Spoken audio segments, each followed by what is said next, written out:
Hey, everybody. Welcome to Raising Those Spirits. My name is Sam. I'm Steve. We're here to talk to you about all the fun, spooky, family fun that you can have all year round. Because spooky is not just for Halloween. No, it's not. It's for today. Seize it. You know what?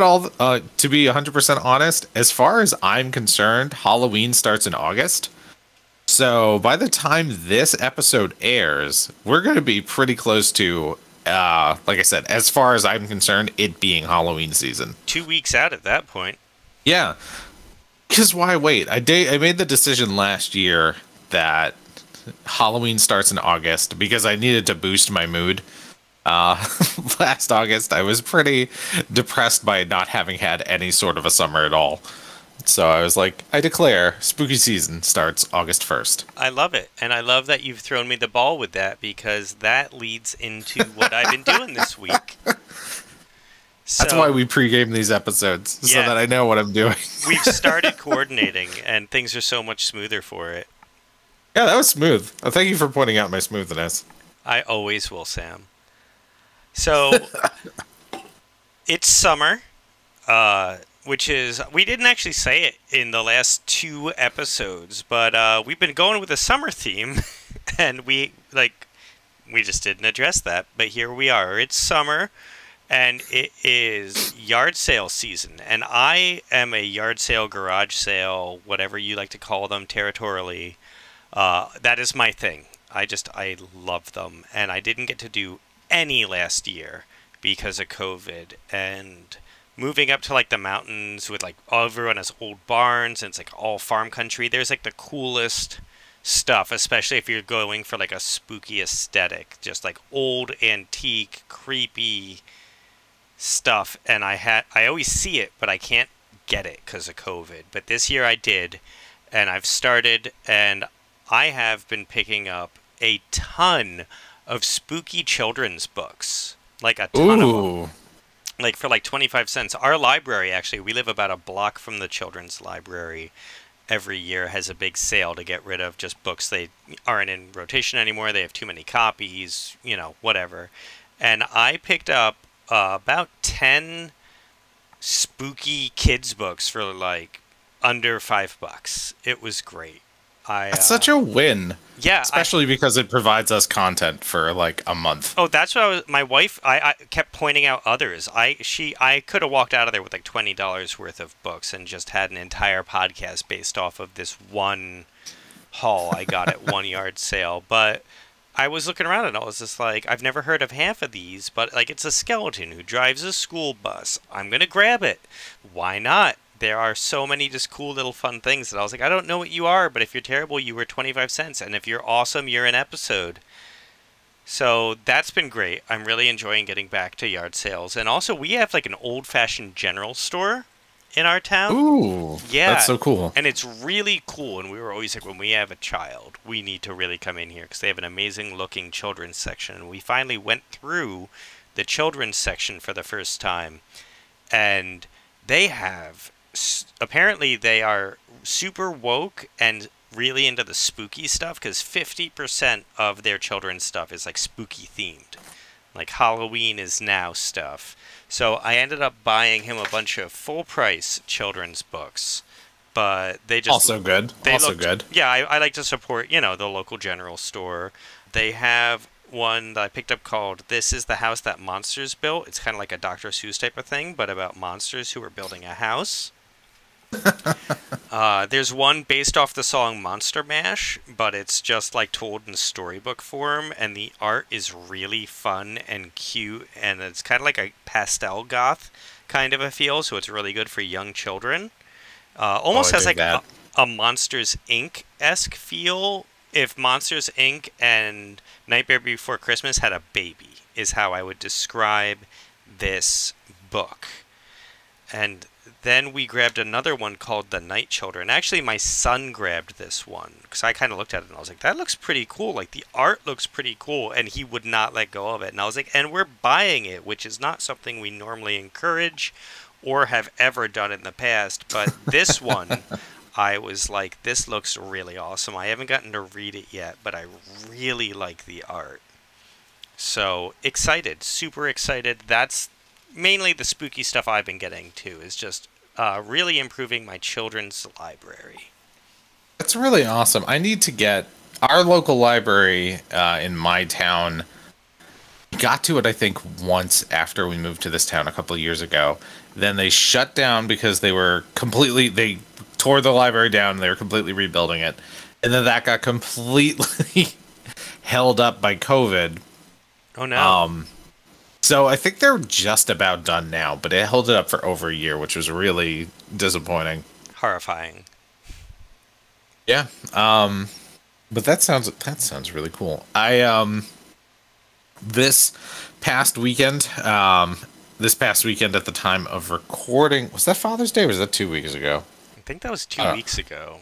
Well, whenever Father's Day was, which by the time this comes out is going to be like a month ago, my family and I got to the beach. We got to one of our favorite beaches, which is Crane Beach here in Massachusetts. And one of the really cool things about Crane Beach is part of this group called the Trustees that we have here in Massachusetts.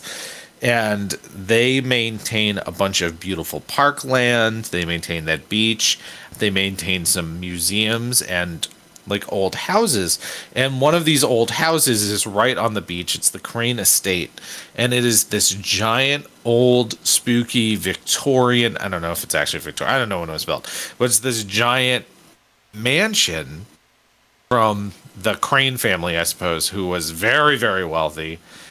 And they built this gorgeous mansion. You can now go and you can tour, and it is just, there's old artwork, there's old gargoyle statues. It is such a cool location, and it sits right over the beach, and you can stand on the back lawn, and it is this gorging sort of rolling hill that leads out to this cliff face where the beach is below you. And it's one of the most like horror movie locations that I've ever been to. Like, it feels like one of those old spooky mansions from one of those old spooky mansion movies, but better maintained. It feels like this could be where Clue took place. So I absolutely love going to tour these locations, and I haven't toured that one in a while because on Father's Day the main thing was going to the beach because it's Beach Week, or it's Tales of the Sea. I don't know what we decided to name this episode. Tales of the Sea. This is the sea. This is generalization being the sea, and the whole sea. I'm sure this is a well we'll come back to.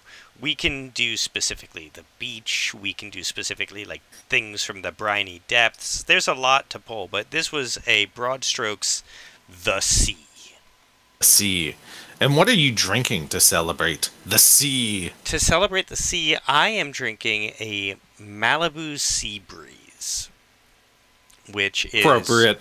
One of my favorite drinks. So, I'm glad we got to do it because I had everything in the house and I didn't have to look up a fun drink that somehow worked with the theme. So what goes into that Malibu Sea Breeze? Well, so I'm doing a Malibu Sea Breeze. A standard Sea Breeze is 1 1/3 ounce of vodka, an ounce of grapefruit juice, and 4 ounces of cranberry juice. Now, if you turn it into a Malibu, because I am much more of a rum person over a vodka person, you do, instead of the vodka, 1 1/3 ounce Malibu rum. You can really use any light or flavored rum. Just don't use like a dark or a spiced rum. So what you do is you fill a highball glass with ice cubes, you add all the ingredients, you garnish with a lime wedge, and you go to town. Now, if grapefruit juice is not your thing, which I know a lot of people, it's too tart, whatever, but it does work really good with the sweetness of this. Instead of doing a Sea Breeze, you can do a Bay Breeze, where you swap out the grapefruit juice for pineapple juice. It is equally delicious. And it's still technically on the sea theme, because a bay is just an extension of the sea. Oh, sure. What are you drinking? Okay, so I ended up making up my own drink. I call it Playtime on the Beach. Now, why did I make up my own drink? Because I was going to do sex on the beach. Mm-hmm. But I didn't have the right juices. But I did have a juice box. So, in your typical Sex on the Beach, which is, it's a classic summertime drink and it's, quite delicious. It's 1.5 ounces of vodka, 1.5 ounces of peach schnapps, which I have a ton of because I made sangria like 2 months ago and I had peach schnapps. And normally it would take 2 ounces of orange juice and 2 ounces of cranberry juice, such as ocean spray. It says here on the website that I'm looking at, they recommend ocean spray. Then what you'd normally do is you'd fill up a hurricane glass with ice, pour in the ingredients, stir, maybe give it a splash of grenadine or an orange slice or a maraschino cherry, and that's going to get you a Sex on the Beach. But like I was saying, I did not have the right juices, but I did have the vodka and the schnapps. What I found in my refrigerator was some apple cranberry peach juice that my daughter decided she didn't like.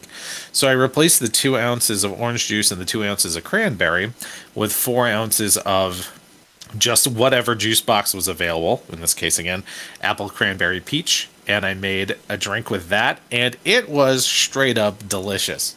Not surprising because it was just full of sugar, but I drank that and it was delightful. So I'm going to recommend, 1.5 ounces of vodka, 1.5 ounces of peach schnapps, and whatever box of juice you can find in your fridge. It's like a flaming Homer. Yeah, I was just throwing together whatever I had, and I ended up being really happy with it. I'm going to serve it at my next party, and people are going to go, oh, what is this? And I'll be like, convenient. Well, this is convenient. So that is my drink to toast the ocean with. See. Fantastic. I love it. I'm excited that we've created something now.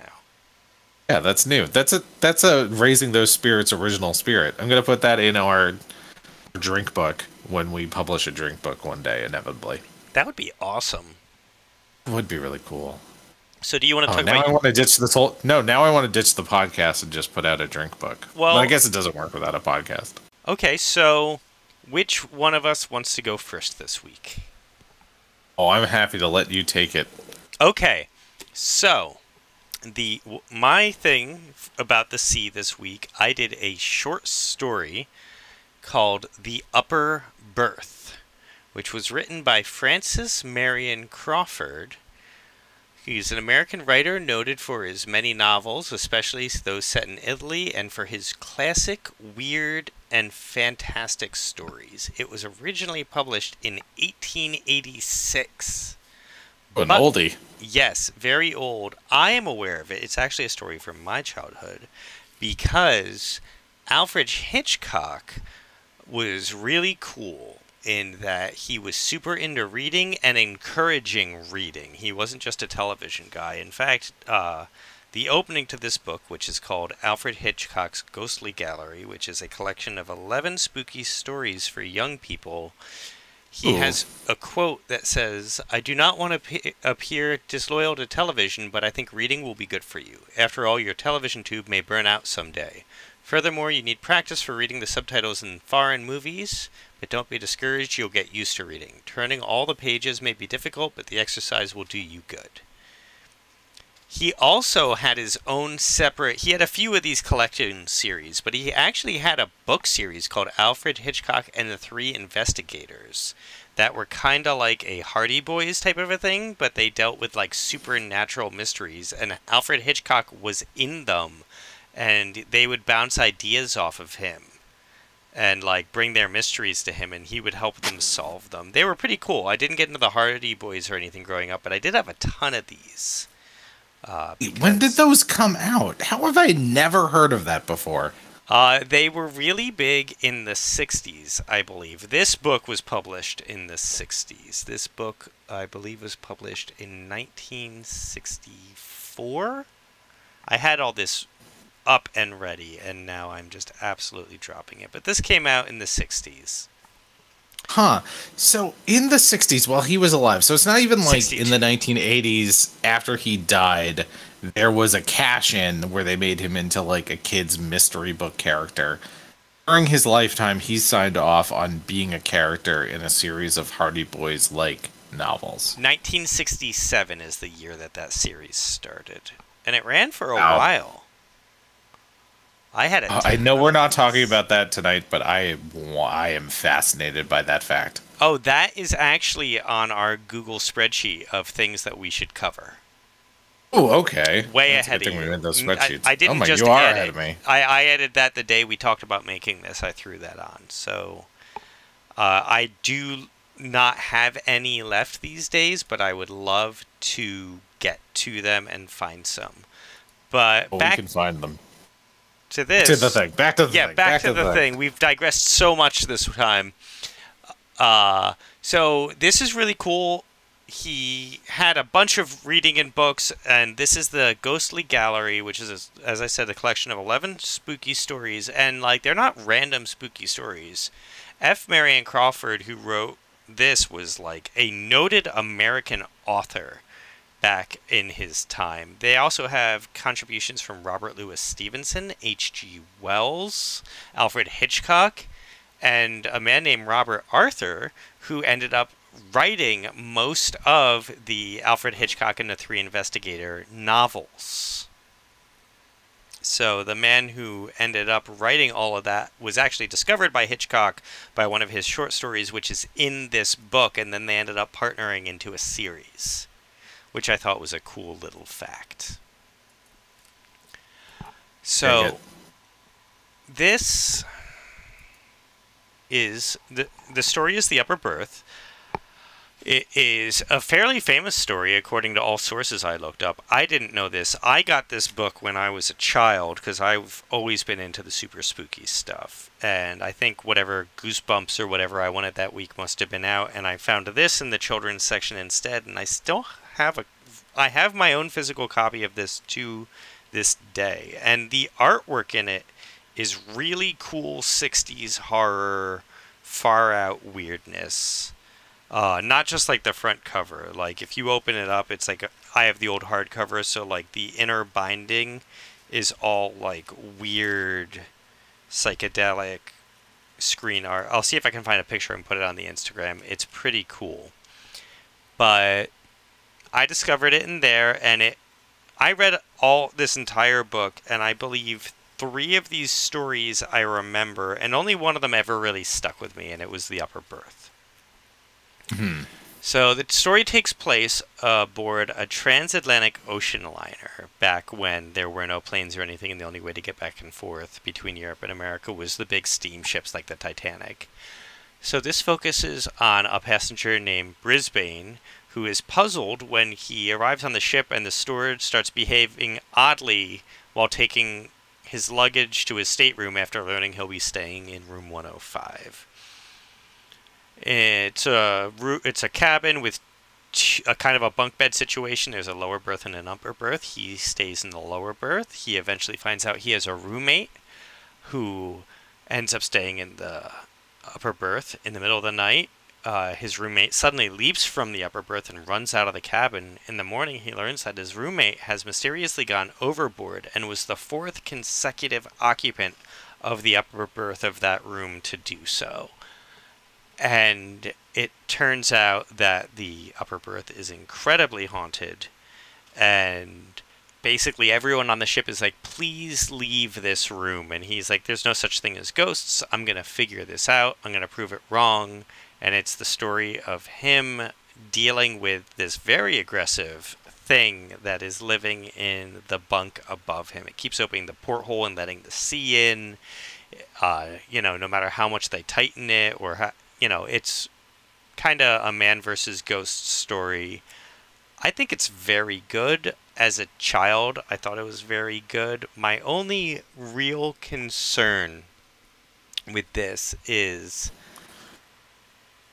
I don't know if children today are still reading all the stuff we read when we were kids in the 80s and 90s, but I honestly, they use it was written in the 1860s, not 60s, 80s. I don't know if they're going to know all the jargon, because when we were growing up, we read a lot of old stuff that was still from the turn of the century. But I don't know if that's been updated to the 30s or something, Oh, sure. So, because when you would have read this, it would have been about 100 years old. Now, if somebody were to pick it up now, it's about 140 years old, and that's a pretty significant That is difference. a Oh my God. very Saying that out significant. loud made me feel very old. Yes, and this was like this was written in the 60s. So like not written but like compiled. So me reading it Filed, in yeah. the early 90s was still way after the expected understanding of all the slang that they are using. And I know all the slang, and I even as a kid I'd ask a little bit about the slang, but I'm not 100% positive a kid who asks about some of this slang is going to get an answer from every adult. I mean, I guess they have Google now. I didn't have Google, but It's true. you know that. Information is more accessible to kids, but are they going to look up the words they don't know? Yes, or are they going to get very bored very quickly because these people are all talking in basically like 1880s jive? Like, Ooh. I'm like, this isn't English what they're saying sometimes. Like I even said it to my wife, and she was like, "Give me an example." And I read her a paragraph or two, and she was like, "Yeah, no, you're right. That is, I have no idea. Like I know what he said, but like, holy crap! Like those aren't words for things anymore." Yeah, okay, so let's think about it. Like when the book was compiled, so the story came out in the 1880s. It was The book was compiled 80 compiled years later. 80 years later. So That's how Grandpa theoretically, talks. yeah, theoretically you could have people in your life, you reading it in the 90s, who would have been old enough to remember that slang because it wouldn't have been so out of date at the time that, yeah, our grandparents were growing up. And certainly our grandparents' parents. Yeah, Well, my great grandmother was born in 1898. mine too. She's the oldest. Yeah, she was the oldest person I ever knew in my life. So theoretically, her parents would have been around and, generally adult-ish in the 1880s. So in my life, I knew someone who would have been alive at the time that that story was published.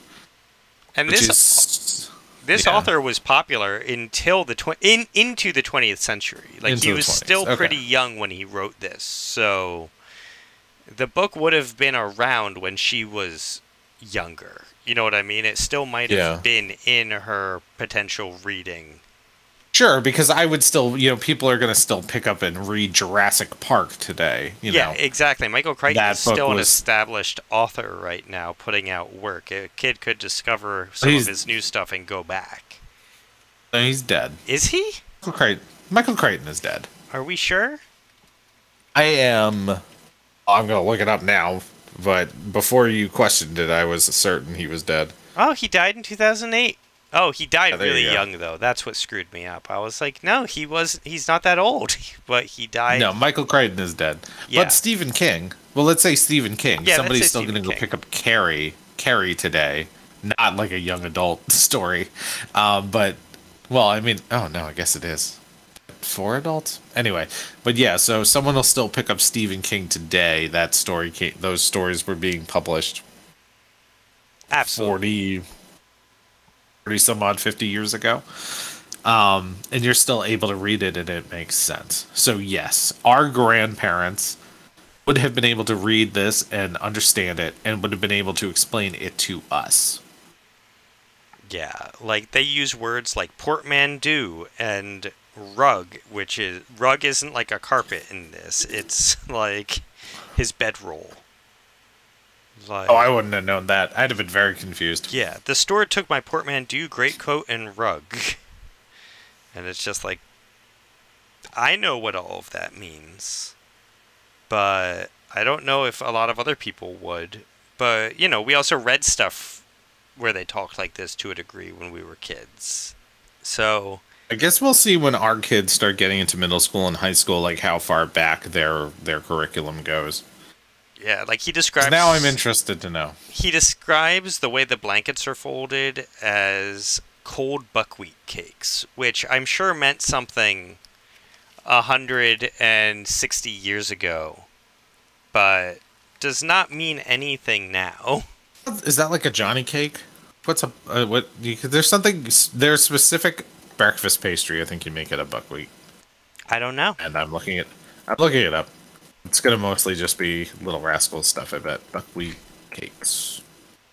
I mean, I'm on Google, and I can't imagine a towel looking like this. So I think it's been lost. Okay, lost to the ages. Yeah. If anybody knows what a buckwheat cake is and how you would fold a towel similar to it, please let us know. We'd love to know. We would love to know.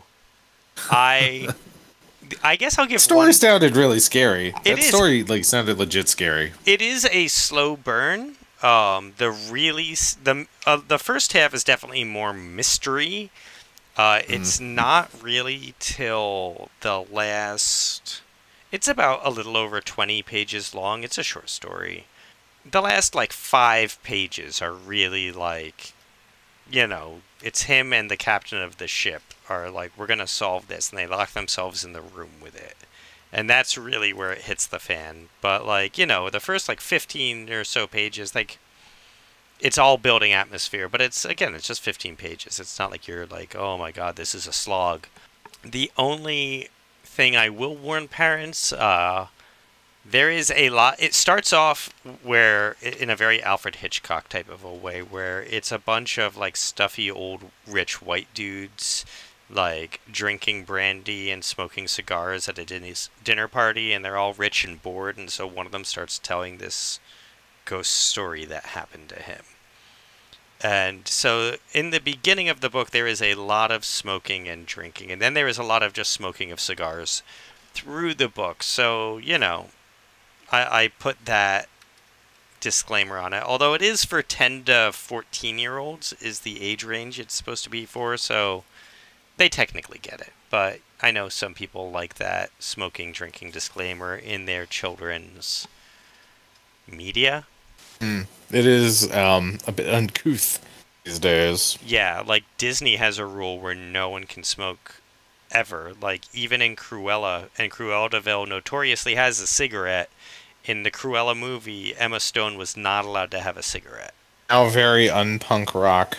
Right? She was just one of the reasons I took this gig was so I could have that long punk rock cigarette holder, and they were we have a rule about it, actually. So, if you're one of those people that make it so places like Disney have that rule, maybe this book's not for you. Otherwise, she's the villain. Villains can still smoke. Villains can't smoke anymore. Villains can't even smoke anymore. Oh, Disney. But I recommend it. It's good for, I think the 8 to 14-year-old crowd. It's not overly spooky, but it is it's kind of a monster under the bed type of a thing, except instead of it being under the bed, it's above your bed. But it did stick with me, and 150 years later, I think it's still good. Well, let me tell you about my pick this week for the sea, and that is the television series that you can find on Netflix, The Octonauts. Octonauts. I'm aware of it. I have never seen it. Well, I have to watch The Octonauts an awful lot. In the last several, I want to say months, but it's been a year. It has been one of my daughter's go-to watch on repeat, watch for long periods of time shows. Now, The Octonauts is a computer animated series. It kicked off, I think, back in 2010. Yeah, it kicked off around 2010. It is, I think, British produced. Almost all of the actors in the show are British, but they're doing these sort of really cheesy, different British accents. It's computer animated. It's about a group of animals who live in an underwater aquatic research facility. The captain is a polar bear, and one of the guys is a pirate cat. And there's, I think, an otter. I'm not always 100% sure what all the animals are. One of them's a penguin. What they do is they go around, they solve mysteries in the ocean that are almost always oh, this whale has a bunch of weird circles being cut out of his blubber. What is it? And they learn about a cookie cutter shark. Oh, how interesting. Cookie cutter sharks eat whale blubber and leave little circles behind on them, and they eat their own teeth. And you learn about all sorts of different weird sea animals.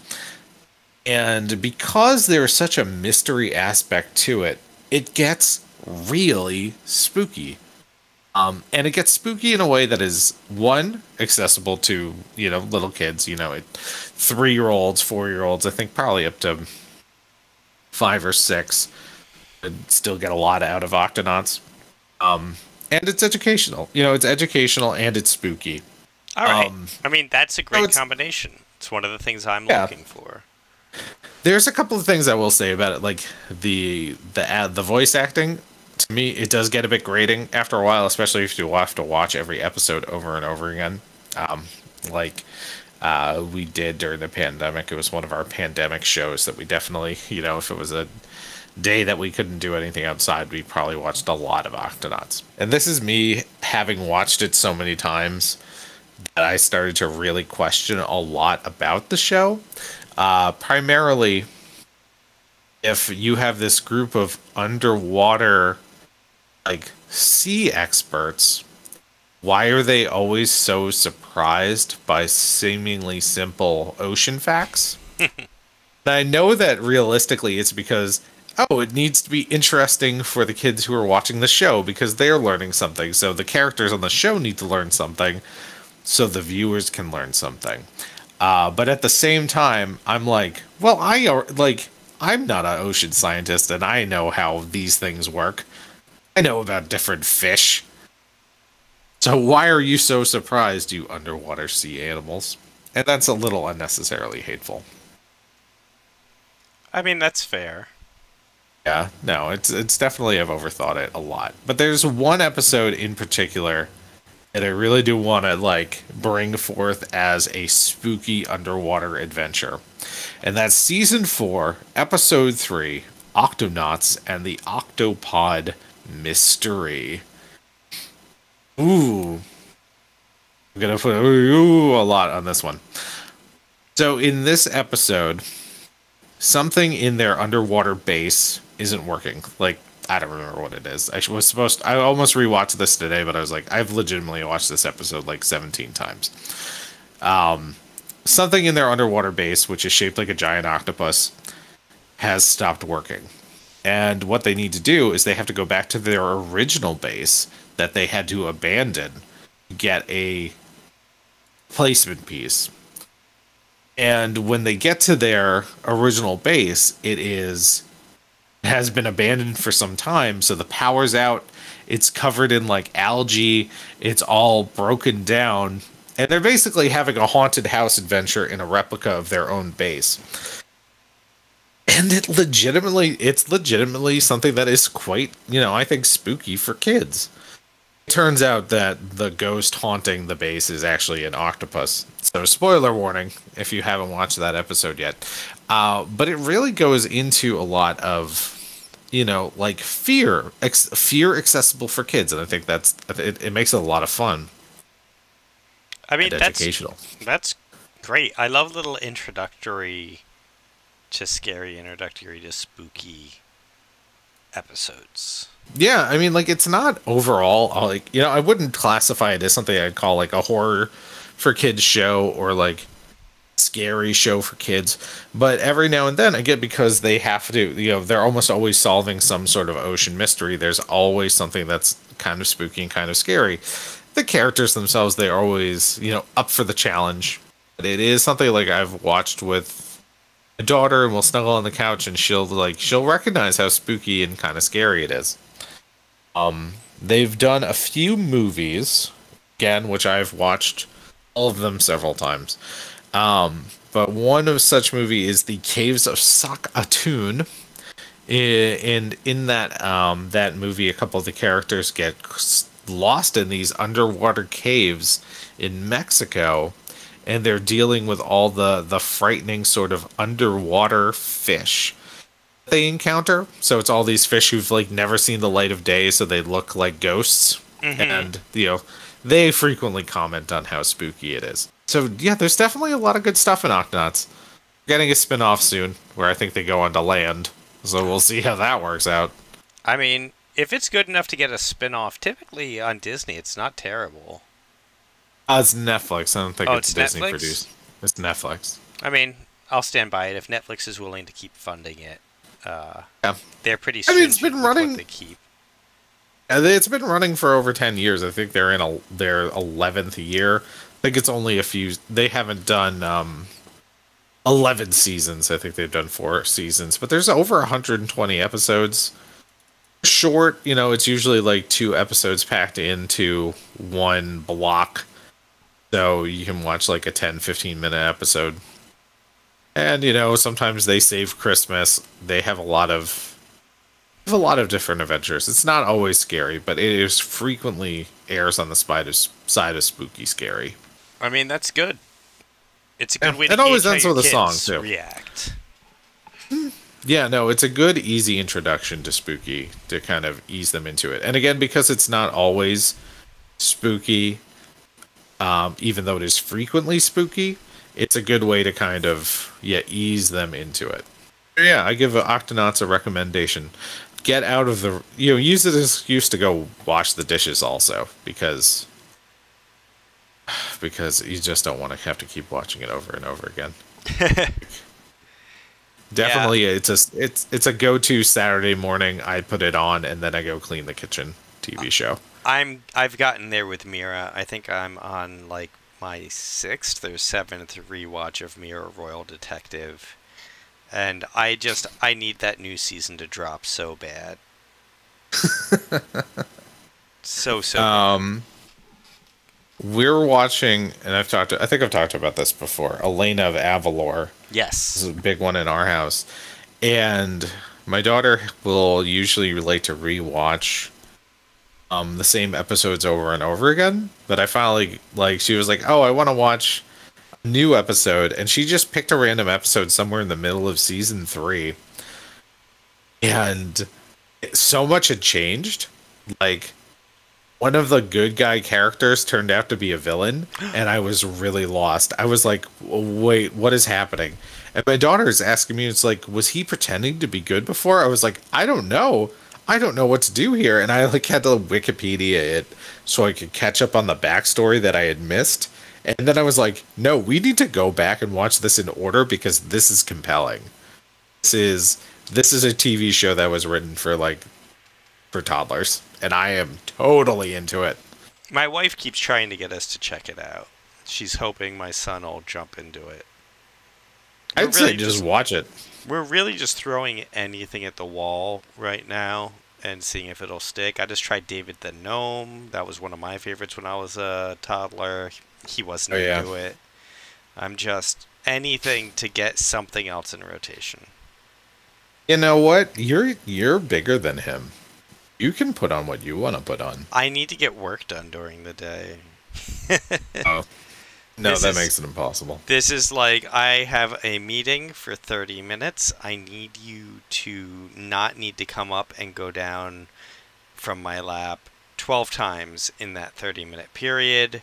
What can I put on an episode of that you'll just kind of like dance and sit and, spin around and be happy because of?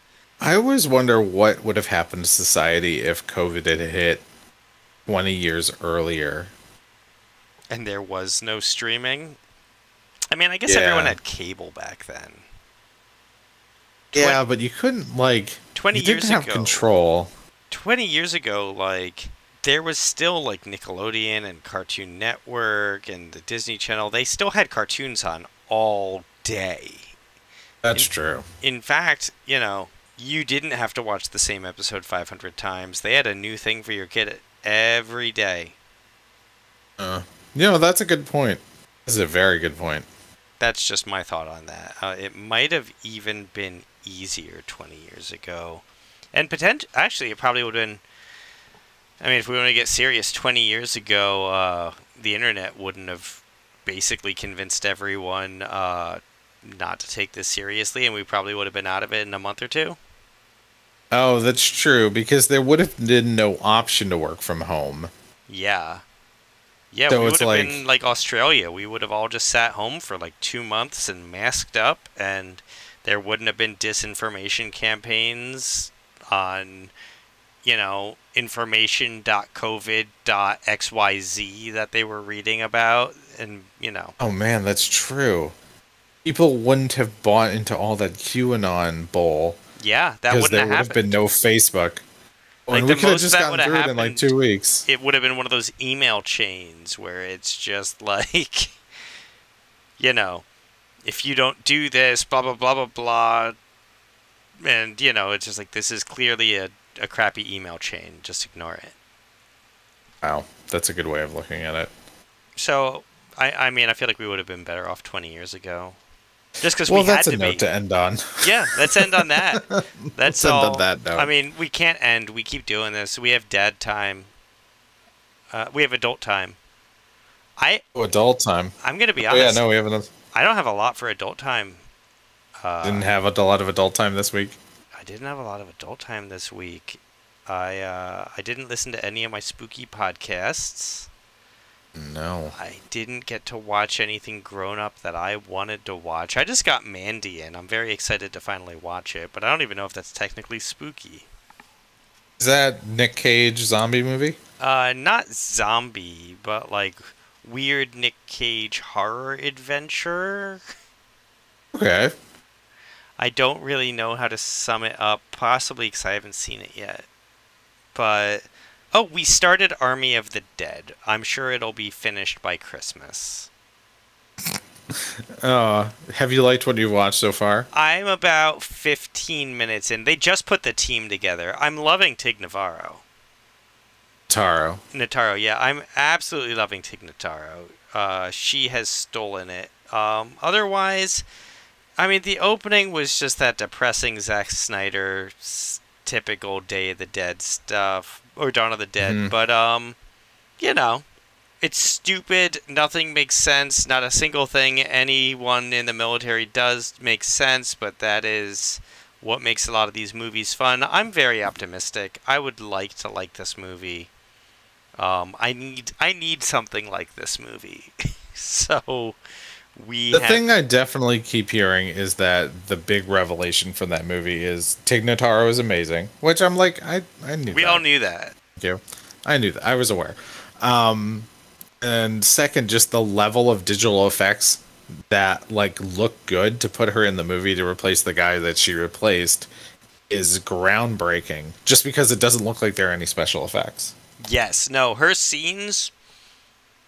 If I didn't know, there would be no way to know.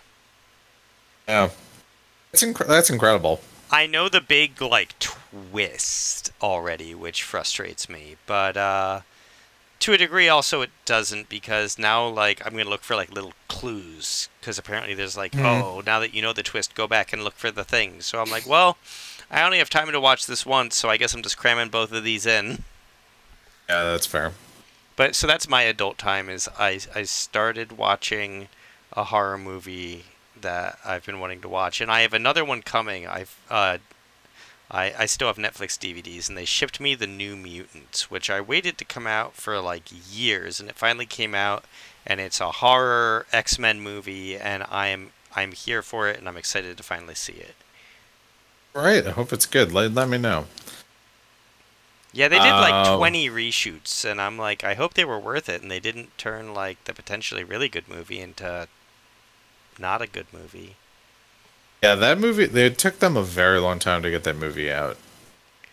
Very, very long time. Yeah, it was in shelved for development years. hell for years. So, fingers crossed. What have you been doing for adult time? Like you, I haven't had a ton of that.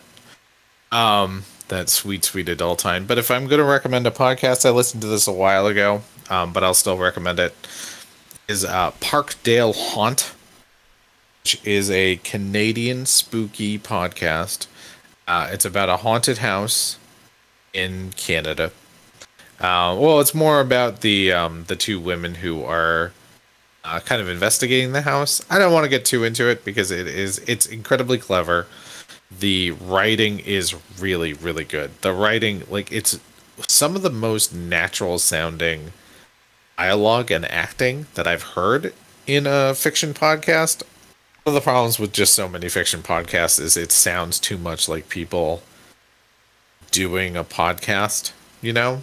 Whereas Yes. this, even though this is about two people who are making a podcast, because that's frequently the trope, or frequently the framing device, they still sound and act really natural, and it just made it a real fun listen. So definitely recommending Parkdale Haunt. Okay, so my question is, because this Hmm. sounds very good and interesting. Hmm. How long is this? Because I looked up the Ouija one you recommended last week. Ouija Broads? Ouija Broads sounded awesome. It's like Hmm. 177 episodes. That Oh, is yeah. that is a commitment. So far, we've been recommending things that were like 13 episodes, maybe 20, and I was like, "Oh, right, let me check this out." I'll go to the first episode, scrolling, scrolling, still scrolling. Holy crap, this is 177 episodes. Yeah, I guess because I started listening to Parkdale Haunt, or I'm sorry, I started listening to Ouija Broads kind of like a couple of years ago. Um, there was not as much content as there is currently. But Parkdale Haunt, there are 10 episodes and one mini episode. And Okay, the no, that's perfect. episodes, That's manageable. yeah, it's manageable. The good thing about Ouija Broads is if you don't, you can It's not read. episodic. It's not episodic. No, it's like it's formatted like us, where it's people like having a conversation on a topic. So you can pick the ones that sound interesting to you and still get plenty out of it. Love it. All right. Is All that it? right. Yeah, why don't you send us out? All right. Well, thank you for joining us. We will post those things to Instagram. If you know what a buckwheat cake is, please educate us. Where could they do that, Sam? Where can they find us? Well, you can find us on Instagram, Twitter, and Facebook. We are RT Spirits Pod on those different spaces. Excellent. Well, thanks for joining us as usual. I'm Steve. I'm Sam. And keep it spooky this week. Keep it spooky this week, folks. Bye.